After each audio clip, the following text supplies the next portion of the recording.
Hello, everybody. Welcome to the show. Um, we've had a bit of technical difficulties, as you've seen here.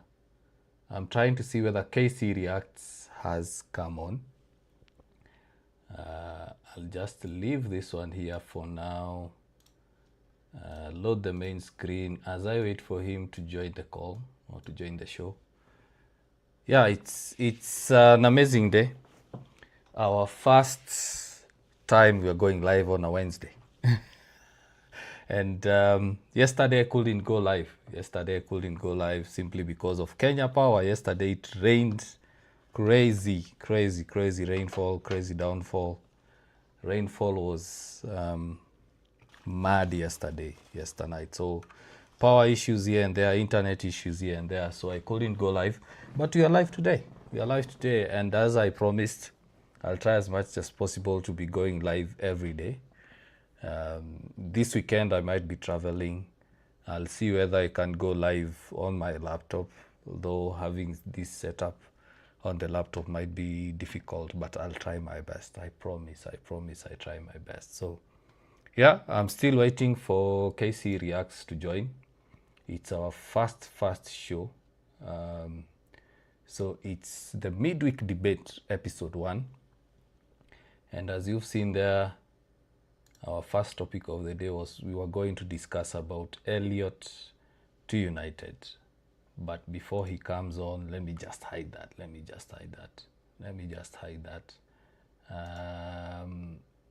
I don't know whether KC has got any issues trying to connect to the call. KC, if you're live on TikTok listening, we are waiting for you.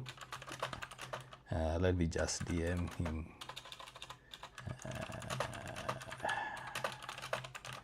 We've had a bit of technical issues. I couldn't hear him, so I had to restart the call. Don't know whether he's also had issues joining the call. But it's good to see everyone. It's good to be here on a Wednesday. First time I'm live on a Wednesday, to be honest.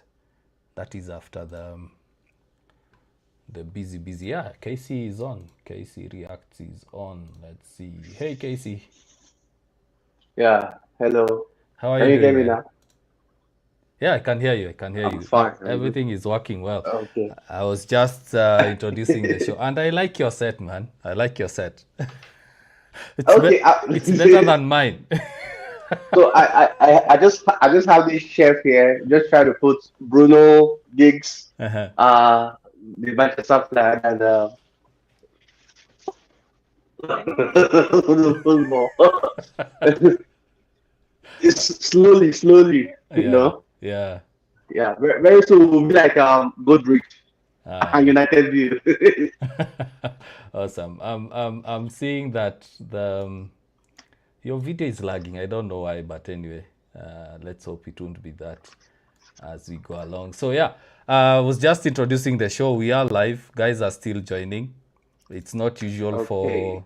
for us or for me to go live on a Wednesday. I usually take a rest on a Wednesday, and I think the last time I went live on a Wednesday was in the summer transfer window, which was Okay. really crazy. But uh, I'll let KC Reacts introduce himself. This is the first time we are doing a collabo between UKG and KC Reacts TV. If you don't know who KC Reacts TV is, about to introduce himself. So I'll let him introduce himself as I'm sorting out the chat plugin. You guys always know I have an issue with the chat plugin. So who's KC Reacts? Yeah. Hello guys. So my name is KC Emmanuel Arinze from Nigeria. My channel is KC Rias TV. It's a dedicated Manchester United channel. Dedicated Manchester United channel. But I want to say 70% Manchester United, then 30% general news. That might concern Manchester United. Like I can talk about Rashford. He doesn't play for us anymore, but he's still our player. I can talk about Hoyland, Sancho. That's our extensions. So I decided to start the channel from, you know, I just recently started like 2 3 months 2 months now, I think. 2 months now, and it's been wonderful. I've been coming on UKGs to learn, you know. Yeah. This is actually the first time I'm using Streamlab. I've never used Streamlab. You Ah. know. So I've been coming here to, yes. So I've been coming here to learn. You know, I love his passion. I love his energy. You know, I love the way he talks about Manchester United. You know, he talks about it like Manchester is his baby. My second wife, man. Yeah. So we just met by chance on the. I was just looking for fellow Manchester United, you know, channels, and I typed Manchester United, and I ran into him, and you know, we've been supporting each other ever since, and we decided to do this. So that's that. Yep. Yeah, awesome, awesome. Guys are still joining on TikTok. I'm seeing, our first chat of the day. Onstein just posted that we are progressing on Hulman. That's amazing. Let me look at that. Let me just look at that. Let me just probably that is our first topic before we even go to Elliot Anderson and Onstein Bomber. Let me just confirm. You know, sometimes guys online usually post some funny comments. Let me just go on X, look for Onstein. Let's see. David Onstein on X. No, I can't see anything, man. I can't see anything. I think I saw the news. I saw the news on about 4 days ago or so. They said we are interested in. It's one of the people we are looking at. Yeah. I was thinking that it's something that's advanced, but if it's one of the people we're looking at, I think I missed that out. I've had a really, really crazy week, crazy last 2 weeks with my day job. But yeah, Mark Miner, thanks for being our first chatter of the day. We always appreciate having new guys there. And of course, the topic of the day, the first one we are going to start with is, let me display it. We have a new set. As you can see, we have a new set. We have KC Reacts here. And I love this guy. Let me tell you, I love this guy. I usually watch his videos and how he reacts to things. So don't be measured today, KC. Promise you won't be measured today. Don't be measured. Don't be kind. Say as it is. Say as it is. Yeah. Of course, I'm with my brothers, Manchester United faithful. So yeah. So let's start with that topic first. I didn't line up the topics quite well, so we are not starting with Anderson. Let's start with team performance. So United started quite rough the last couple of games. Lost versus Arsenal, drew versus Fulham, and then I think we beat Burnley, went to Brentford. Of course, before Burnley, we got knocked out by Grimsby in the Carabao Cup. Went to Burnley with all the anger, frustration. We avenged versus Burnley. Brentford, we know what happened versus Brentford and City. And the last 3 games after the international break, United have been winning. What do you take about the team performance so far? As a team, I'm going to say we are still a work in progress. You know, as a team, we're still a work in progress. Although some individuals have shown brilliance, you know, and the new signing have come, but we are still a work in progress. I don't want to jinx what is happening right now. You know, I don't want to spoil it. I don't want to put too much expectation or too much pressure on the guys. But coming into the season, with the way we played our preseason, you know, our preseason was not really spectacular. Forget about the 3 trophies. You know, it was not really. It was just there. It was not really spectacular. Yeah. So personally, I was I was not really okay. We are going to compete for the title, this season. Then the first match against Arsenal, I think that match deceived all of us. The match against Arsenal. Yeah. That it was that match that gave me serious hope in Manchester United this season. True. Because we bored. Forget about and it's one thing to lose a match, then it's another thing to lose and you didn't play well. So in that match we played very well, but we lost. But we were like, forget about the loss. This is Manchester United. Something is happening. Then the other games was just we went back to last season Manchester United, and I think our coach Ruben Amorim kept saying at the time I started doubting his principle, the 3-4-3 system and stuff. And but he kept saying, this is what I wanted to do. This is what I want to do. If you wake me up in the morning, this is it. If the Pope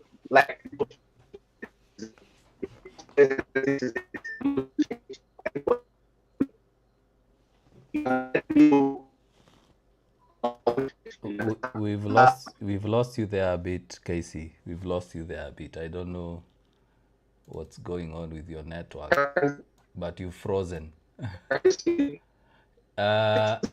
You're frozen. The audio is off, but on my end it's showing that your network is 100%. So I don't know what's going on. Still you're offline. You're offline. As we wait for you to come back, let me just add on to what you're saying. As you try to come back, Amorim has been quite insistent on Casey has dropped, but we'll wait for him to come back. Let me just bring the main screen as we wait for Casey to come back. I think network. Oh, I see that he's back. Yeah, you had dropped a bit. I don't know what happened there. Yeah, I was seeing you said I was frozen. Yeah. So before you continue, I was saying yes, Amorim was quite clear that he won't change. You either change the man or you give him time. And yes, there's one thing that you've said I've really liked, the fact that the Arsenal game gave us a lot of hope, because the performances were good but we lost. Now looking at especially the Brentford game, the City game, that's where most of the pressure came from, like we are not improving. Yeah, so carry on with what you are saying. Yeah, just carry on. Yeah. So I am the team after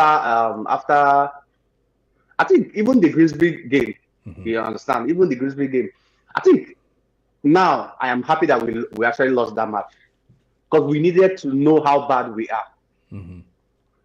You understand? We needed to know how bad we are. If we have won that game, we're like, we needed to know how bad we are. And I think it was after that game that it dawned on us and the players as well that no, something needs to give, and it dawned on Amorim too, that he needs to be more firm. He's firm actually, but he needs to be more firm to the way he's handling things. And I'm happy that he didn't try to change himself. Yeah. Now the boys are adapting to the principle, what he wants them to do. Yes. They're not 100% there yet, but you can see they are adapting.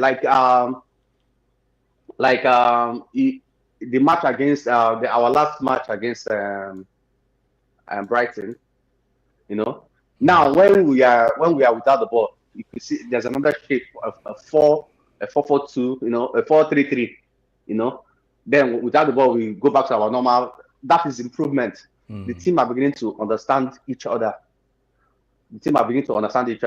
Now, I think we will be better if we had somebody on that left wing. Then we'll still talk about individual players, but on that left wing, if what we are having on that right wing is reciprocated on that left wing, Manchester United is going to be almost perfect. True. Because if the team performance is just one-sided, Yeah. you know. Yeah. So if what we have here, we have it here too. Yeah. Manchester United is going to be very, very, very, very good. You understand? Yeah, absolutely. I mean, you looked at the analysis video we did on Sunday about the collaboration, the chemistry, the understanding between Amad and Mbeumo, and the fact that Amad communicated to Mbeumo, go back to right back, Yes. as I'm attacking. Now imagine having the same on the left wing. Imagine now Cunha having someone who can ping balls to him. No? Yeah. And I saw the analysis. I saw you said so when way back was with the ball, and Amad was at the front. He did a sign. I didn't see it. It was when you were explaining that I saw the sign. And then Mbeumo stepped back. That is what we need. Yes. You know, football is like you keep saying, do the basic. If your player is at the front, you come back and cover for him. Yeah, you can cover for him. And that's what the system is all about. That's what the system is all about. Guys keep saying the 3-4-3 can't work. Other teams have shown that it's working. Inter Milan have been playing it for the longest time. Yes. Antonio Conte Real Madrid now. Yeah, Real Madrid are working with it. Antonio Conte won the Premier League with it. Crystal Palace have beaten Liverpool twice so far this season, and they are playing today. Hopefully I'll get to watch that game today, Crystal Palace versus Liverpool. Crystal Palace have beaten Liverpool twice. You saw in the analysis video we did on UKG on Sunday that during OOP, out of possession, it was a 4-4-2. 4-4-2 flat or a 4-4-2 diamond. And one thing I'll add on to the team performance there is I believe that when Jim Radcliffe came out and said that they are going to give Amorim 3 years, the players were like, okay, I either shape up or ship out. Yes, that's that. Yes, very, very good point. We are stuck. We are not going to sack this one. Yeah. So you either play this one. Yeah, you either play with him. Yes. You play for him or you are out. Or you are out. Yes.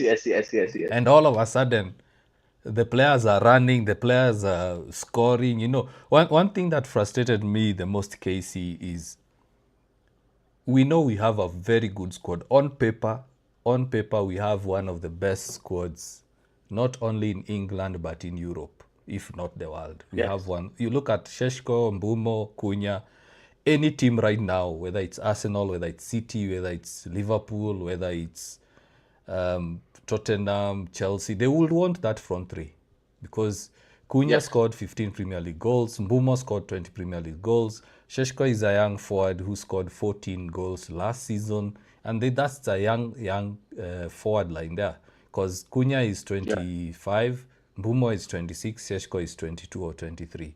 That's a squad, that's a forward line. You can have 6 good seasons with them. You look at our midfield, Casemiro, Uncle Casemiro is back to his best. Bruno is one of the best midfielders, attacking midfielders in the world. Yeah, you look at Amad. He's now coming. And you know, Amad is not yet at his prime. Guys are forgetting that. Amad is not at his prime. And one of his best performances has come as a left wing back. You look at United's defense. I don't think there is a team in the Premier League that has a squad depth in defense like United. You look at Arsenal.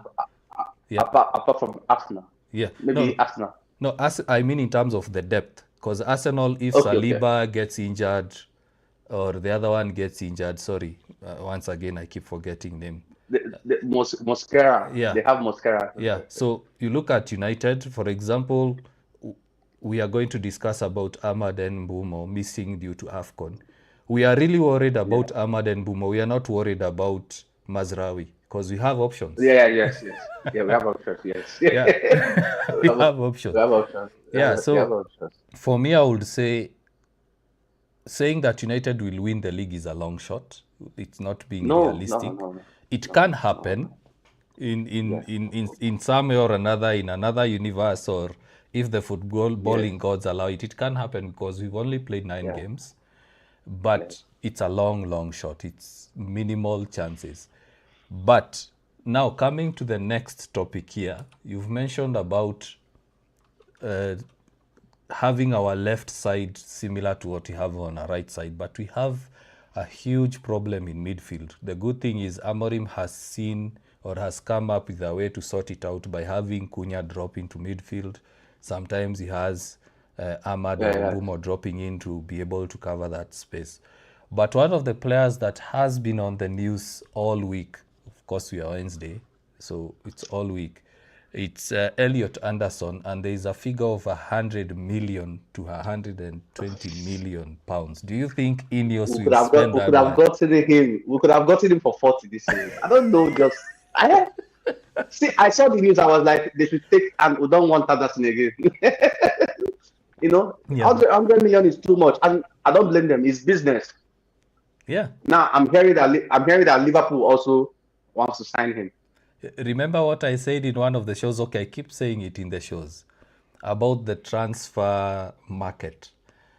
Last season, not this past summer, last year, it was all about defenders. You remember? Everyone was buying defenders. This season, this summer, it has been all about attackers. Strikers. Every team needed a striker. The next phase will be midfielders. And when we missed out on Baleba, I mentioned and I said, come January, come summer, Real Madrid, Barcelona, Liverpool, Man City, Arsenal, Manchester United, Bayern Munich as well, you've seen they've asked about Bruno. All of them will be needing midfielders. So if we don't sign them now in January, then how are we going to attract these players coming to Man U? Yes, yes, 100, we could have signed, but we could have just signed Anderson for 40. You know? But now his value has gone up since the league started. You know, his value has gone up. He has also played for England. Yeah. You know, his value has gone up, and depending on his performance, his value might still be going up. And this is business. Another club has also entered, Liverpool. You know. Yeah. So I don't blame. If I were Nottingham Forest, and we know the way the owner is, you know, I'll slap a 150 and look away. Yeah. Any serious person will buy. It's business. Yeah. Yeah. So, but is it what the thing is? The 100 million plus, is it worth it? No. No. That's the truth. No. Now let me ask you. We signed Cunha.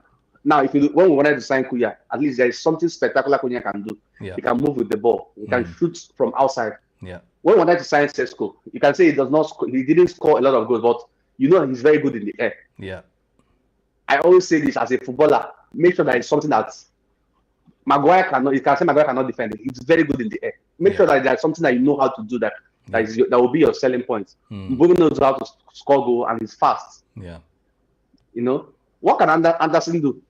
True. It's a question I've been asking myself, especially when I saw the 100 to 120 million figure being quoted. It's more like, you know, for Baleba, we could understand because, number one, Brighton always produced, they produce one of the best young talents.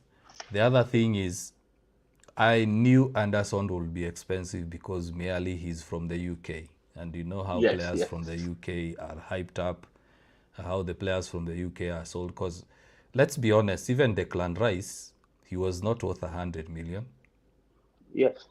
Yeah. You look at Jack Grealish, however much talented he wasn't 100 million. He was like a 60, 70, at most 80 million kind of player.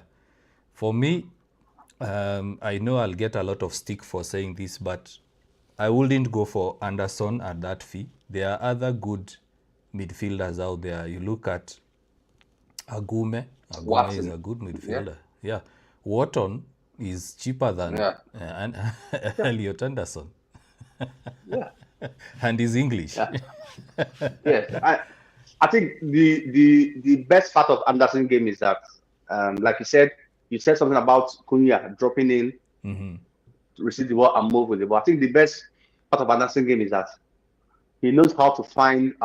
He will always be, if you are with if Amad or Mbeumo or from Shaw or Dogo is with the ball, he always finds ways that you can pass to him. You always find the space and make himself available so that you can link up with him, then he can give you back or pass to another person. That's the thing about his ball. But he's not that good defensively, you know. And if we buy Anderson, he's not going to score a lot of goals.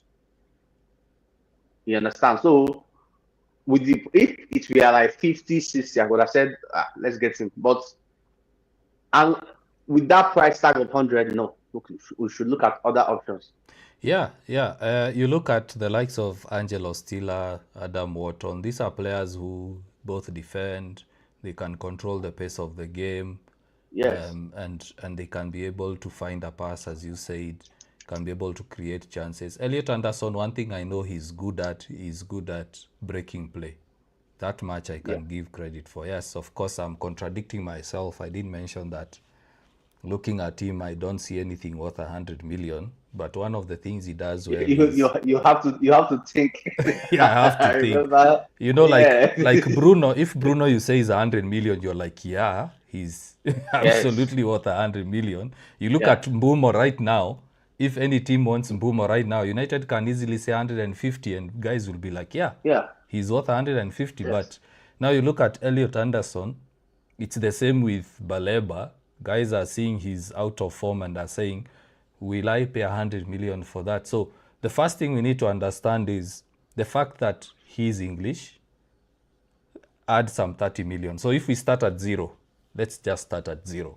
So let's say the value of the player is around 30, 40 million. So the fact that he's English, add another 30, that gives you 60. The fact that United are interested, Liverpool are interested, Chelsea are interested, Real Madrid are interested, you add another 30. So you're getting the 90, 100 million fee that you're seeing. But truth be told, most of the players we've seen going, even Elanga, like 55 million, Kudus 55 million, those are 30, 40 million worth of players. The market is messed up right now. Yeah, and one thing I have to say, and I also get a lot of stick for saying this, is Ferguson is the one that ruined the transfer market, if we are honest. Because selling Ronaldo at 80 million, since then the market has been going crazy. You saw Neymar being sold at 200 million. You're like, really? 200 million is money that can buy a couple of championship clubs. That's why the owner of PSG, he would never forgive Mbappe. Yeah, exactly. He would never forgive Mbappe. Yeah, he'll never forgive Mbappe. But Mbappe would have been around 300, 400 if he had sold Mbappe. And it would be worth it. Yeah, so you look at Lamine Yamal, if you are honest. Yes, he's a good, young, talented winger. Of course, if right now someone wants to buy him, they will be given a crazy figure like 500 million euros, which is absolutely ridiculous. But if we are true to self, Lamine Yamal should be now the 100 million player. Other players, like you look at Elanga at 55, you start asking yourself questions like, yeah, of course he's a good player, he's electric, he scores goals, he provides assists, he creates chances, but 55 million, Elanga is like a 30, 35 million. I just hope... Madueke. Yeah, Madueke, exactly. How is Madueke 60 million? You look at Šeško, as much as we say he's not scoring a lot, but he's a complete forward in terms of providing chances. He's good in the air, he can shoot, he can dribble, he can hold up play. That profile is rare to find, but selling him for 80, 90 million, that's outrageous. I just hope that FFP, all those rules about money making, money losses, they can actually come down and clamp on these transfer fees. Because, you know, whenever you look at a transfer fee, you also look at the agent fee. So whenever you hear a player is 120 million, there's like a 10% cut for the agent. So it drives the price all the way up, you know. And then there's the loyalty bonuses. Nowadays, players, whenever they sign a new contract, like Morgan Gibbs-White, when he missed out on the move, he signed a new contract, and I'm sure that he was given a huge loyalty bonus. So if a club comes in for him, then it means that Nottingham Forest will have to charge the buying club that loyalty bonus. It might be 20 million. Yeah, so Elliot Anderson, I know he's good. He can fit Amorim's profile. He's a good box-to-box. But if I was asked personally, I would still go for Baleba, especially right now that he's not on form. I'm sure he wouldn't go for 100 million because... I'm even thinking we should get two. Yeah. I mean, this is Manchester United. Mm. I'm thinking we should get two because then we should sell it Ugarte. When we get to, we'll sell Ugarte. Yeah, Ugarte, I'm sure is gone. There were talks about Casemiro being asked to reduce his wages so that he gets a new yes.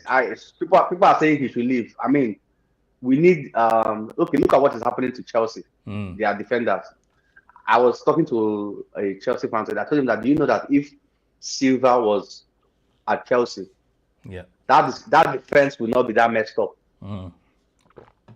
Yeah, he doesn't even need to play. He can be on the bench. Yeah, I mean, that senior man. Africa, we will say the senior man. You know. Yeah. He an uncle that can, you know, like just the way Van Dijk does that. You see that Van Dijk doesn't defend much. You just call him Konate, do this, do that. Yeah. You know. Yeah. So we need Casemiro. He said we should offer him maybe a 1-year contract with an option to extend. Then beg him to reduce his salary. Yeah, and for me, I would say yes, keep him, but not as a starting player.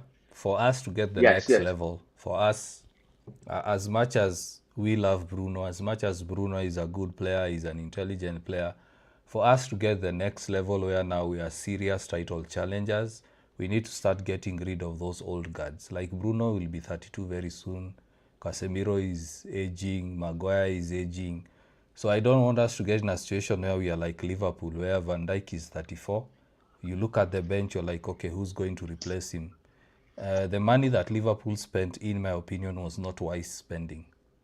It was not wise spending. I wish they would have... It wasn't. Yeah. It wasn't. Yeah, so I wish they could have gone for other players like defenders. Of course, they got that, is it a Greek defender, but he's been injured. He has a knee injury. My thinking was getting Etiquette was not bad, but going back to get Isaac, no. It doesn't make sense. It didn't make sense. It didn't make sense. And furthermore, I kept asking, what does Isaac have to offer for, as we go back to the discussion, is Isaac really worth 130 million? He's not. So, yeah, so the next topic now is, what's happening? The next topic we want to discuss is AFCON. AFCON is coming up. Amad and Mbeumo are our key players on the right wing. Mbeumo is our top scorer with 5 goals across all competitions. Of course, he's scored in the Carabao Cup. He has 4 goals in the Premier League. But if Amad and Mbeumo leave, who's going to play there? Who's going to play there? Casey. Okay. I think people were saying something about Zexi leaving. January. So I was like, no. I know they should leave Zexi. Even if you want to leave, it should be around the summer. I think for when Mbeumo and Amad and Mazari leaves, it will be Sesko up front. It's going to be we're not really going to have problem because Mount can play 10, Cunha can play 10. You understand? So maybe Cunha is a very brilliant player. You know, Mount can play the left side 10, then Cunha can fill in for Mbeumo. You know, Cunha can fill in for Mbeumo, and or Bruno fill in for Mbeumo. Zexi will play that's where Bruno is supposed to play. Zexi will play there. You understand? Where we are going to have issue is Dalot. You know, now Dalot is not that spectacular. It's not the only thing is that Dalot will be available for you. He's not an injury player, but he's not spectacular. He's not good defensively. Yeah, he's not even good. I keep saying I've never seen a player with a low IQ than low football IQ. He's not good attacking wise. He's not the only thing Dalot will give you is that he will be there. Yeah, it's like Dalot just feels the position, you know. Oh, okay. Sorry. there's another thing he's good for. Long throws.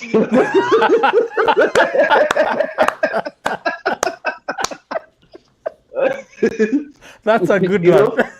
Yeah. Yeah. That was how he scored. If you remember, Sethko, I think Sethko's first goal. Yeah. It was from the long throw that somebody noted it. I was like, he did it twice.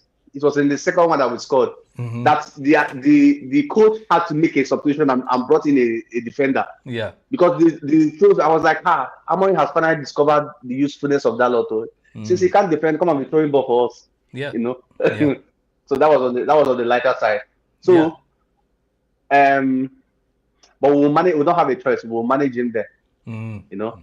Then the on the left side, because it's going to affect the left side. Dogu is not all that. You understand? And so what's going to happen is, thank God that Martinez is back. True. You know. True. Martinez is back, and we should. I was thinking if Martinez can play left central back, then Shaw we play.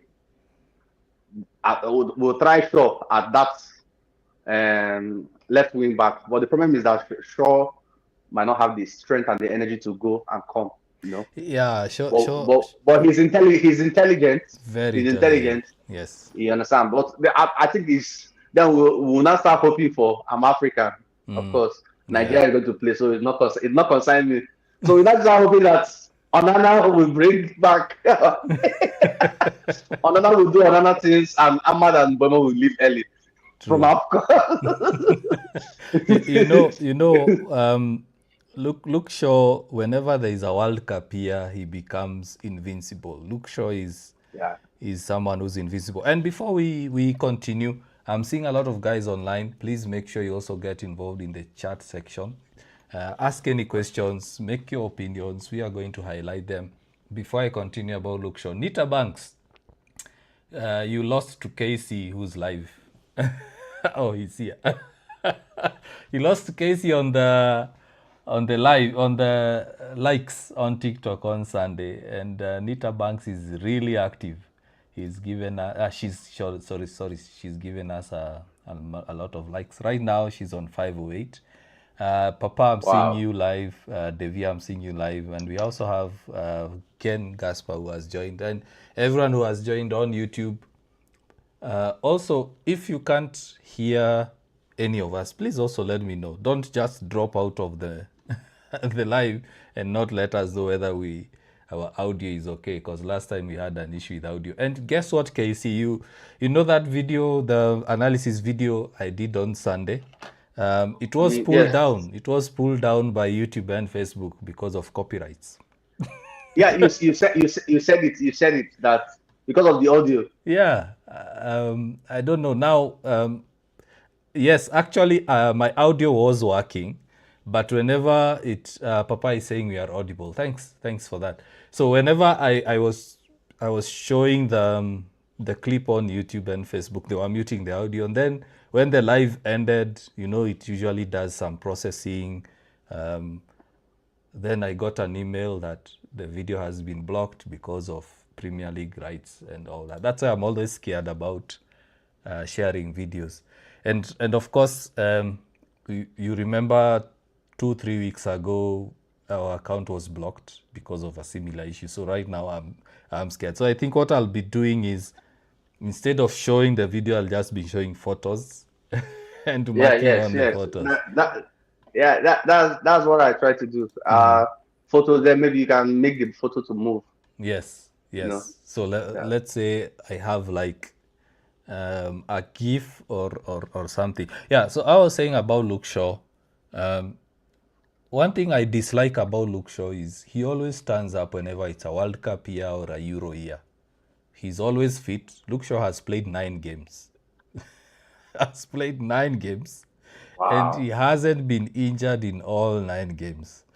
And he's had a 7. He's had a 7 plus ratings in all. Yeah, I think a 7.5. Let me just check on FortMob. And as I'm checking on FortMob, just to let you guys that this is episode 1 of the Midweek Debate. We'll be doing this every Wednesday. And of course, I have KC Reacts. If you haven't followed him on TikTok, please make sure go on TikTok, look for KC Reacts. Next time, I'll try to have social media names at the bottom of each person's screen so that you can be able to follow. I'm also working on another exciting project, a personal project for UKG. I want to have also a website that has Manchester United statistics only. So most of the sites, they do give stats, but I'm cooking something behind the scenes, and that's all I'm going to say about it. Wow. That's all I'm going to say about it. So, yeah, looking at the squad here, Luke Shaw, where's Luke Shaw? Where's Luke Shaw? Luke Shaw. I'm just going to read it out because I didn't set up a scene where both of us can be on camera and then Yeah. Okay. we share the screen. I'll work on that. So Luke Shaw, he's had the rating dropped. He has a 6.72. I think it's because of the substitution over the weekend. Oh, But that's his first. Yeah. He's started 9 matches, played 9 matches. He has 1 assist. Oh yes. Heaven is back, so you know. Yeah, heaven is back. I did mention also on X via the UKG page that one thing we have to acknowledge before we go back to the AFCON departures is Amorim has really helped players to come back. There has been a redemption arc under Amorim. You look at Casemiro, he's back to his best. You look at Maguire, back to his best. Luke Shaw, back to his best. You look at Amad, back to his best. He has reinvented Bruno to be a deep-lying playmaker. Of course, there are some players that have dropped off. You have like Dalot has dropped off. So, you look at who else? Bayandia hasn't improved. Bayandia, Zexi-Mainu. Yeah, Zexi-Mainu. But you look at them, I'm sure that when Mainu, Zexi are given chances, I'm really sure they are going to perform. Yeah. But the last time they were given chances, we considered 2-0. Two quick goals. Okay, on Facebook, I was seeing a lot of people, giving the manager stick. I mean, I am a manager. My team is 3 goals up. It's almost 70 minutes. Yeah. It's only right I bring in and give other players game time. He did the right thing. That's what any manager could have done. Yeah. So people are blaming Ruben Amorim for that substitution. I said no. Manchester United is only 3 goals up. I mean, this is the right time to remove everybody and bring in Team B self. Well, but the boys. I'm one of them because on the watch along, I did say I don't like the substitutions. But it's because of what happened. But if you sit back and think about I said it before we even considered. Let me tell you why I said that I didn't like the substitution. He made too many substitutions at a go. Okay. So the substitutions, of course, he needs to play those players. We are 3-0 up. We are winning. But he made too many changes at the same time, and it changed the rhythm. So what I would have preferred is probably Zexi to come on around the 65th minute. Let's say Kobe comes on around the 75th, and then the rest can come on in the 80th minute. Because one thing I know is whenever you make wholesome changes at a go, before the team gets momentum again, the other team usually takes advantage of that. Yes. And kudos to him too for realizing. I think I made a mistake. Then he brought in Ugarte, and when Ugarte came in, the midfield was okay. Yes. If Ugarte didn't come in, we would have considered another goal. Yeah, that game would have ended 5-3. Yeah. So you remember the Leicester game? You remember the Leicester game under Louis van Gaal, the one we lost 5-3.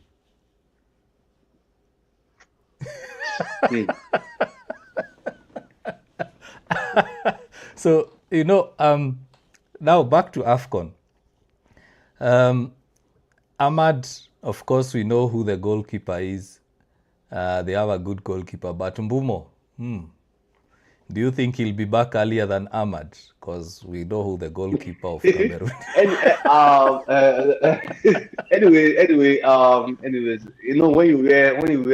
when you wear your national team jersey, you know, it's a thing of pride, and another spirit comes in. So maybe another that Africanism something might enter inside of him, and you will see he will turn to an indomitable lion. you know.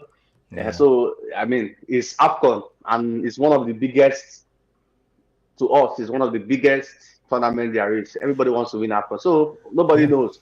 And he's now. I was just doing banter as a Manchester United fan. Now, realistically, Onana has been finding his form. Yeah. He's now playing with his level.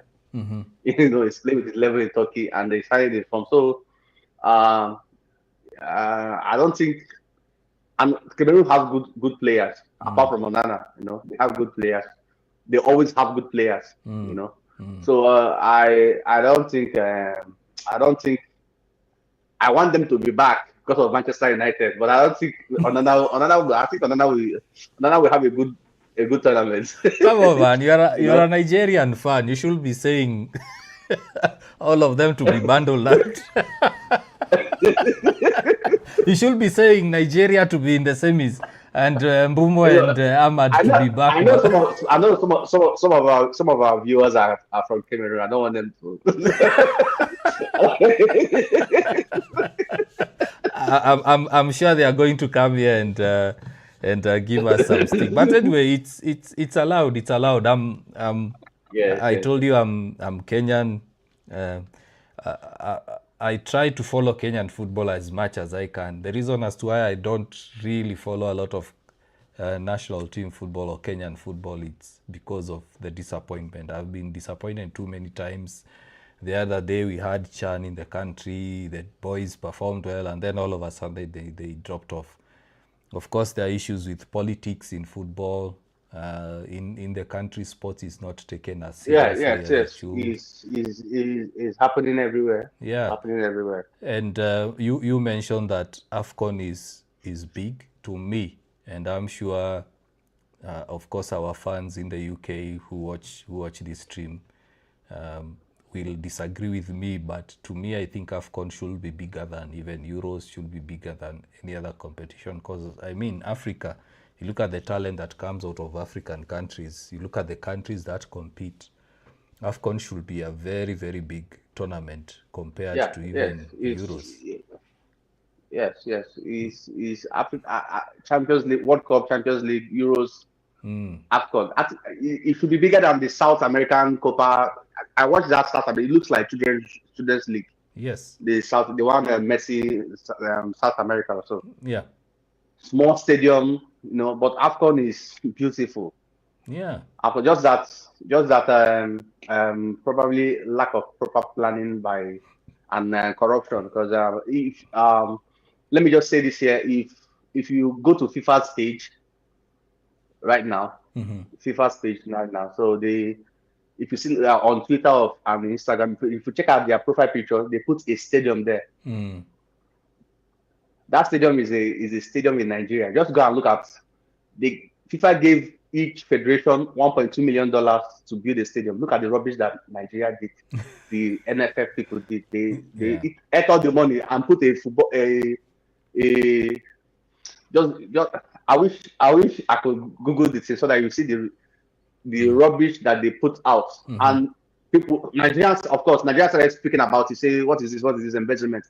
So the thing got to FIFA, then FIFA now stood with the people. Yeah. Posted it. FIFA made it their profile picture. How embarrassing it is. So this same thing now is general all over Africa, and it's affecting the AFCON, it's affecting the individual countries, also affecting the body as a whole. Yeah, but we'll get better, Yeah, because you look at even the footballing population, most of it is Africa. That's why the other day I got mad at, I won't mention the country because of course we have fans from that country watching and following UKG, and I'm sure they also follow UKC Reacts. But I had an African brother being racist against me. So I looked at his profile picture. He has an African flag, one of the African countries' flags on his profile picture. And the photo clearly shows he's African. I decided to do some digging. I looked at his photos. He looks African. Just because he lives in the UK, he's being racist against me because I don't go and watch matches at Old Trafford. I mean, you and I, Casey, we would love to go to Old Trafford every other week. Yes, But we can't. We can't. So it doesn't make us less of United fans just because we can't make it to the games. So if guys in Manchester or guys in UK who go to watch Manchester every other week, if they claim that Manchester United is the biggest club in the world, so which world are we talking about? Because, I mean, you look at Africa, Arsenal, Chelsea, Manchester United, and to some extent Liverpool, the fans are massive in Africa. I wish these guys would just try one day to have a pre-season tour in Africa, and they would. They always come to Asia, and they should go to Africa. Yeah, they should come to Africa. This is what we are saying. Are there enough facilities, good facilities, apart from South Africa? Yeah. Apart from South Africa, are there, even like I'm a Nigerian and I'm saying it, even in Nigeria, are there enough facilities that can, good standard facilities that they can train, play football? No. So that's that. I'm sure they are, but most of them are private. And the problem with the private ones is that you'll find, as we mentioned, the corruption will creep in. Because take, for example, Arsenal. Let's say in one summer, Arsenal, Manchester United, and Chelsea decide to come to Africa for a tour. Wow. You know the political interference that will be there because of the money involved. Yes. Because of the money involved, it will just ruin everything. You remember the South Africa World Cup? I don't think the current generation or the current guys who are living in this time and who've recently passed, I don't think anyone can say that we have witnessed a bigger World Cup, a much better World Cup than the South Africa one. It was massive. It was massive. It doesn't even compare to the one that was held in Asia. It doesn't compare to the one that was held massive. Yeah, in Brazil. It was colorful. Yes. Colorful. Yeah. To me, that was one of the best World Cups I've ever watched. In fact, for me, I don't watch the group games. I just like watching from the knockout stages, including AFCON. I like watching, if it's the group games, I like watching the big matches. Let's say if Cameroon are playing Nigeria, I can watch that. Yes. But the South Africa World Cup, I was literally watching each and every game. And the other good thing about Africa is the time zone. We are in a very good time zone that guys in the US, guys in Europe, guys in Asia can actually tune in and watch our matches. And the weather is good. You look at warm weather training. If African countries had good facilities, as you've said, I'm sure a lot of teams will be coming to Africa for warm weather training. In Kenya, I can't remember whether it was Cameroon or Ivory Coast some years back. They had come to Kenya for warm weather training.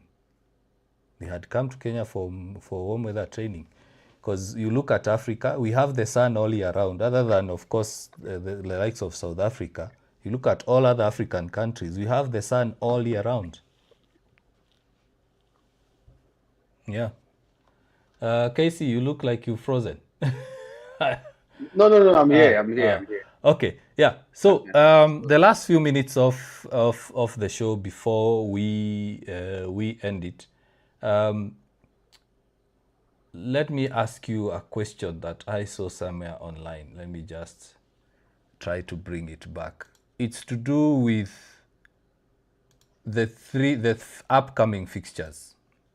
It has been a big debate that has been going on online that the upcoming fixtures United should be winning easily. So we have Nottingham Forest this coming Saturday, Tottenham next Saturday, then the international break. We have Everton after the international break on 24th November, then Crystal Palace 30th November. So those are the fixtures in November. So Forest, Tottenham, Everton, Crystal Palace. Do you think United right now are good enough to get all the... these are how many points? 12 9 points. points.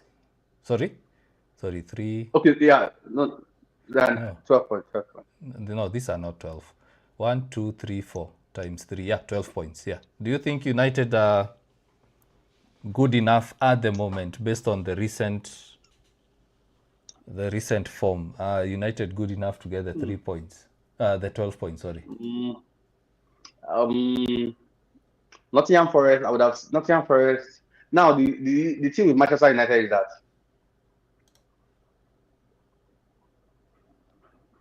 I know the performance has improved, but we know what we do when we come to mid teams. Like look at the way the football we played with Sunderland.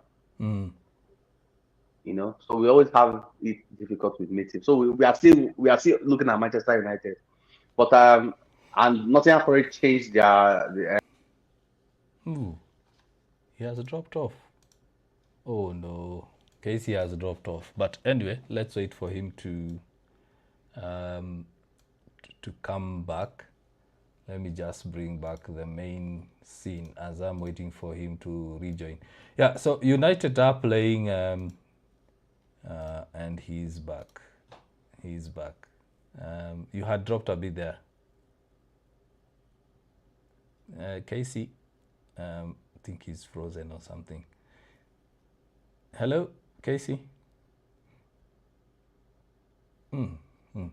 Yeah, before Casey actually unfreezes, United, as Casey was saying, is a team we are still looking at. Is a team that, when it comes to playing, but Casey, I think you keep dropping. I don't know what's going on. Keep dropping. So yeah, when it comes to, like, you remember the Brentford game, everyone was like, we are definitely winning this, and then we got beat 3-0. So Casey, I don't know what's going on. Yeah. Can Now you hear me now? Yes, now I can hear you. So I was saying, I was just echoing what you are saying in terms of we are currently having a look at Manchester United, because when we went to Fulham, we knew we are winning. We didn't win. We went to Grimsby, we didn't win. I went to Burnley, we won, but close, because the game was 3-2. Yeah. Went to Brentford, you are like, definitely you are going to win this, then got humiliated. So when it comes to teams like Nottingham Forest, Tottenham, I have a feeling we are going to beat Tottenham because we have to take revenge there. But looking at Nottingham Forest, Everton, Crystal Palace, that's where I have an issue. It's not going to be a walk in the park.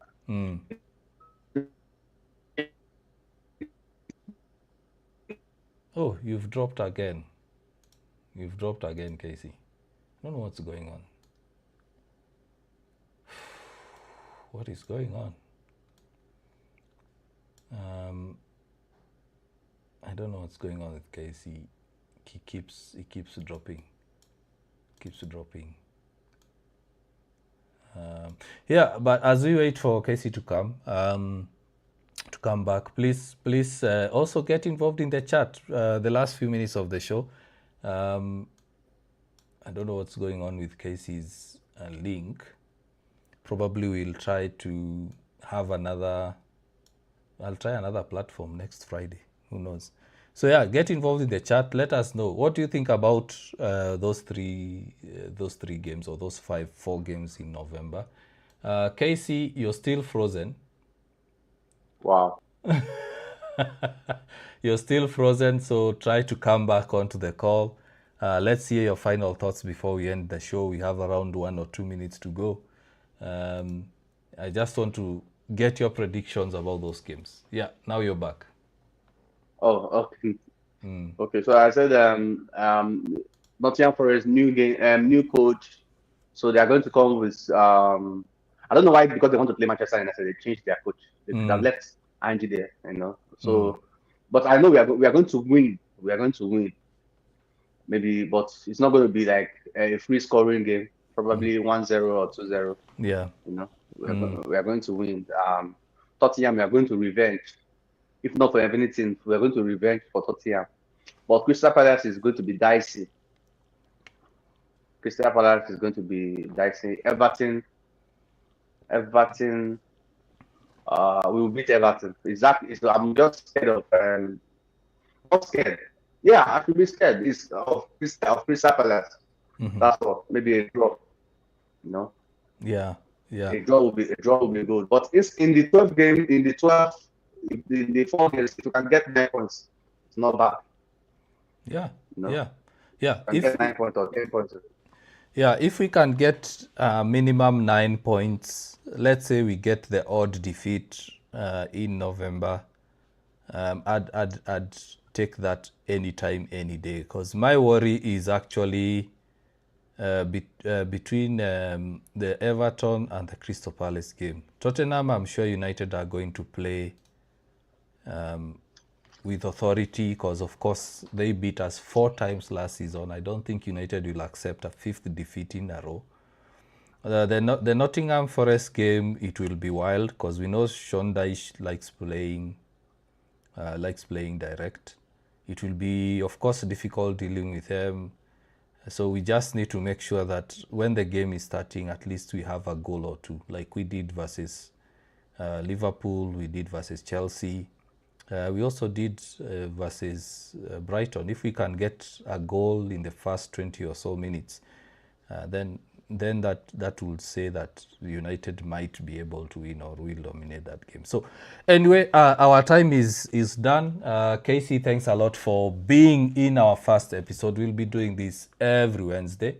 As I mentioned, the weekend, I won't be available over the weekend, so I'll try as much as possible to go live. If I don't go live, jump on to our YouTube channel, hit the subscribe button, make sure you hit the notification icon on to receive notifications, because I'll post, in case I don't go online, I'll post the match preview. I'll also do a match review. I'll try as much as possible to see whether I can be able to do the live watch along, but highly unlikely. So sorry I'm disappointing you. But anyway, also Casey, make sure you follow Casey Reacts. He's one of the good fellas. He supports United like we do. You also go there to his platform and support. So until next time, guys, cheers and bye-bye. Yeah. See you guys.